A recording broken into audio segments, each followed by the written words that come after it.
Ya estamos de regreso con más noticias para contarles que el proyecto que entrega escaños reservados a los pueblos originarios en la Convención Constitucional se encuentra ya en espera de su segundo trámite en el Senado. Hay diversas organizaciones indígenas que han solicitado apoyar la iniciativa, que la han calificado además como histórica. Para comentar el avance que ha tenido la discusión del proyecto, vamos a conversar de inmediato con Rodrigo Huenchumán, el ex coordinador nacional de la causa de los pueblos originarios. ¿Cómo le va, Rodrigo? Muy buenos días. Muy buenos días, Davor. Muchas gracias por la invitación. Lo primero es ver, desde el punto de vista de ustedes, de la Coordinadora Nacional de Pueblos Originarios, cómo observan la discusión que se ha dado en el Senado, donde hay muy buenas intenciones, al parecer, de todos los senadores, transversal, pero finalmente no se llega a ningún acuerdo. Correcto, una pequeña precisión, Davor. Yo soy coordinador nacional de la causa de Bópoli, del partido Bópoli de Pueblos Originarios, para no tener ningún tipo de reparaciones previas. Sobre tu pregunta, vemos con bastante preocupación este momento histórico que estamos viviendo. Lamentablemente aún no se llega a puerto, como se diría. Estamos en un momento en donde no se sostiene análisis que una constitución, una nueva constitución, no sea con los pueblos originarios. Es necesario consensuar, dejar la calculadora muchas veces de lado, la calculadora política, y respetar el acuerdo también que se ha dado de incluir a los pueblos originarios. Esto debe materializarse sin duda en los escaños reservados. Un deseo que se viene haciendo carne, digamos, de relatos hace ya bastante tiempo, en donde la participación de los pueblos originarios ha sido postergado sistemáticamente durante casi 2 siglos por este Estado de Chile.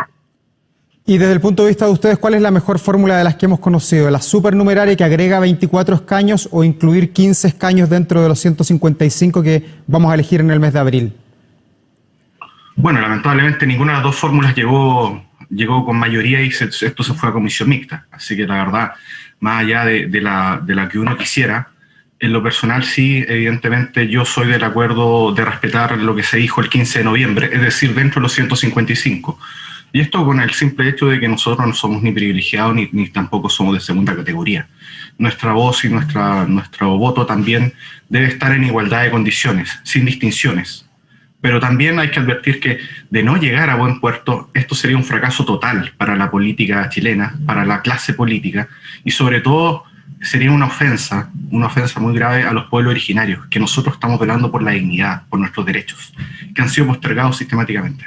Y desde su punto de vista, Rodrigo, ¿cómo habría que incluir esos 15 escaños reservados dentro de los 155? ¿Habría que tener una votación universal a nivel país donde aquellas personas que se identifiquen con alguna etnia puedan participar, o hay que tenerlos por distrito?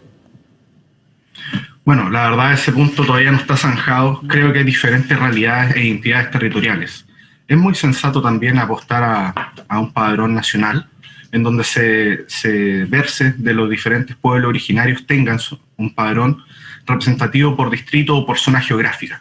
Pero como veremos ahora, esto aún ni siquiera tenemos una claridad de cuándo, cómo y dónde va a ser el procedimiento. Entonces, hay que esperar que esto ya empiece el trámite en comisión mixta, digamos, y vuelvo también a hacer énfasis a que es necesario dejar de lado las diferencias y aunar criterios, porque los pueblos originarios estamos esperando participar definitivamente en esta convención.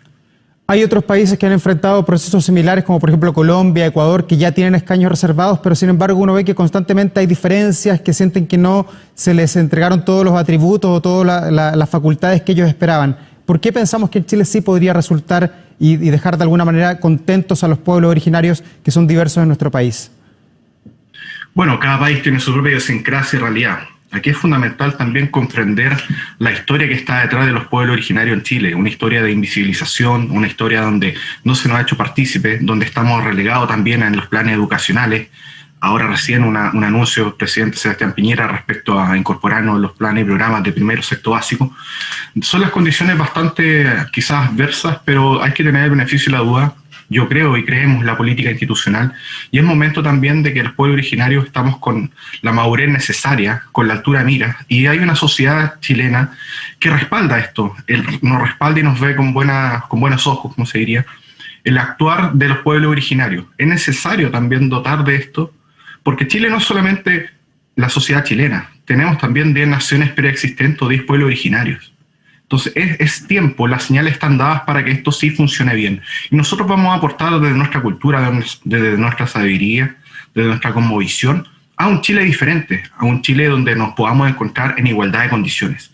Yo estoy convencido que este proceso se va a dar, que para bien o para mal vamos a tener escaños reservados. Quizás, obviamente, no vamos a dejar contentos a todos los sectores, es evidente. Pero es la dignidad de los pueblos originarios, es nuestro futuro también dentro de esta nación la que está en juego. Y por ello es fundamental y necesario este paso. ¿Cómo se van a dar los procesos? Eso hay que esperar los tiempos políticos en las comisiones. Se tienen que sentar a negociar la oposición y el oficialismo y avanzar consensuadamente y escuchar las legítimas demandas de los pueblos originarios. ¿Pero qué esperan de esta nueva constitución que de alguna manera los obligaría a estar bajo el amparo de la República de Chile en circunstancias que hay otros líderes, como por ejemplo Aucán Wilcamán, que plantea que ese no es el camino, que lo que hay que hacer acá es la autodeterminación de los pueblos? ¿Cómo lo ve usted? Yo creo que, bueno, el Peña Aucán tiene sus legítimas demandas y argumentos para señalar eso. Por mi parte, yo difiero con él. Y creo que somos parte, siempre hemos sido parte de este Estado de Chile y de esta nación. Ahora falta ejercer nuestros legítimos derechos políticos.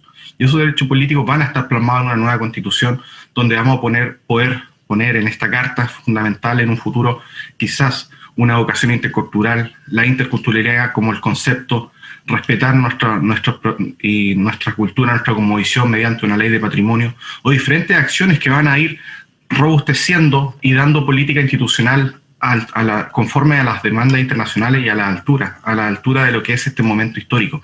Ejemplo de ello, pendiente está también el Ministerio de Pueblo Originario, el Consejo de Pueblos, que son organismos que van robusteciendo y van dando paso a paso, pasos concretos en pos de una institucionalidad diferente de la que tenemos hoy en día.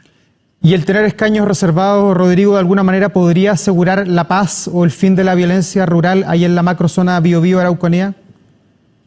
Es un camino. Ver la violencia de la macrozona desde solamente una óptica policial ha sido, creo que, una decisión bastante cegada. Esto también tiene que tener una arista económica, de cambiar el paradigma económico, y también una arista política, con legítimas demandas hace más de 30 años, en donde la izquierda del entonces expresidente Patricio Aylwin prometió en el Tratado de Nueva Imperial o en el Acuerdo Imperial los mismos puntos que están pendientes hasta el día de hoy, como un reconocimiento, dotar de institucionalidad, participación política. Entonces llevamos 31 años esperando promesas que han sido incumplidas. Entonces en ese contexto es necesario hacer algo diferente, y eso diferente va a ser participar activamente en la política. Todo indica, Rodrigo, que esta discusión va a terminar en una comisión mixta entre diputados y senadores. ¿Qué esperan ustedes que ocurra allí? ¿Cuál creen ustedes que es la fórmula que final se va a imponer? Si es que se impone alguna de las fórmulas, a lo mejor esto queda finalmente en cupos de los partidos políticos, pueden haber varias tratativas todavía. Sí, es un terreno que no se sabe. Yo estimo que esto se va a tener que negociar. La oposición está versando de 23, 24 escaños, el oficialismo, el gobierno está en 15 escaños. Debo advertir también que el gobierno ha cedido bastante en este punto. Partió su proyecto inicial en 13 escaños, hoy en día está en 15, pero lamentablemente no veo esa misma voluntad política por parte de la oposición. Ellos están fijos en sus escaños supernumerarios y no quieren ceder. Y ahí es donde también hago un llamado a la oposición a que se negocie políticamente y se consensúe. No es posible que la izquierda, que durante 30 años nos ha tenido con promesas de diferentes gobiernos, ahora tampoco tenga la moral o la autoridad o quiera ceder para poder darnos escaños reservados. El gobierno ha hecho un bastante recorrido en este tema, se ha abierto bastante, nos ha escuchado a las bases y a los diferentes estamentos indígenas que tiene Chile Vamos, y es necesario también que este gesto también sea de la izquierda, porque lamentablemente si estas posturas no ceden, nos vamos a quedar sin protagonismo, sin escaños y sin participación en una constitución. Y la verdad, siendo ya a puertas de un nuevo año 2021, este año ha sido bastante malo en pandemia, no se condice, no se puede pensar una nueva constitución sin la voz de los pueblos originarios. Rodrigo, respecto a la reforma a Carabineros y también el nuevo mando institucional que asumió el día jueves, ¿qué esperan de lo que sea la doctrina del general Yáñez, que ahora está a cargo de los Carabineros y que tiene uno de los problemas que debe hacerle frente es lo que pasa allí en la zona macro sur de nuestro país?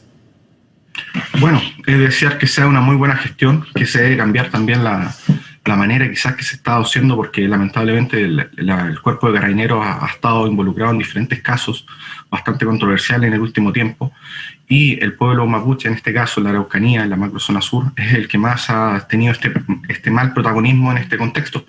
es esperar que esta gestión sea diferente, se debe dotar de todos los insumos y toda la voluntad política transversal. Aquí los diferentes parlamentarios han llamado a diferentes acuerdos transversales para la Araucanía. Y eso se requiere simplemente voluntad política.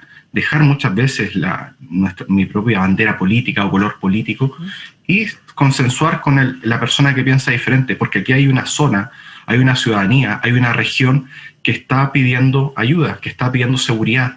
También hay un pueblo mapuche que está siendo discriminado constantemente, que está siendo violentado. Entonces son diferentes aristas de un problema que requiere voluntad política, pero que no solamente se debe dotar desde una agenda policial, se debe dotar desde cambiar el paradigma económico y también desde una agenda política diferente. Pero de esa manera se va a poder hacer algo diferente, porque seguimos en el mismo ciclo policial y eso no va a llevar a buen puerto, lamentablemente. Rodrigo, pero quiero ir a ese mismo punto porque hemos escuchado muchas voces durante las últimas semanas respecto a qué hacer con la zona del Biobío y la Araucanía, y una de las cosas que se plantea y que se pone sobre la mesa de parte de actores políticos es militarizar aún más la zona, que Carabineros ya no esté a cargo de la Araucanía y la región del Biobío, sino que sea finalmente el Ejército. ¿Cómo observan ustedes propuestas de ese tipo que son muy duras? Exactamente, sería un fracaso total de la política, sería un fracaso de todos los gobiernos, de las diferentes autoridades, de las voluntades políticas, y de entender que esto no es solamente policial. Lo veo de muy mala forma, la verdad, y espero que no prospere, porque sería militarizar y sería una violencia más encarnecida y no llevaría nada más que al mismo resultado, y pagarían justos por pecadores. Rodrigo Huenchumán, coordinador de Evópoli para los pueblos originarios, muchas gracias por recibir hasta ahora nuestro llamado. Muchas gracias a ti. Que estén muy gracias, bien. Buen día.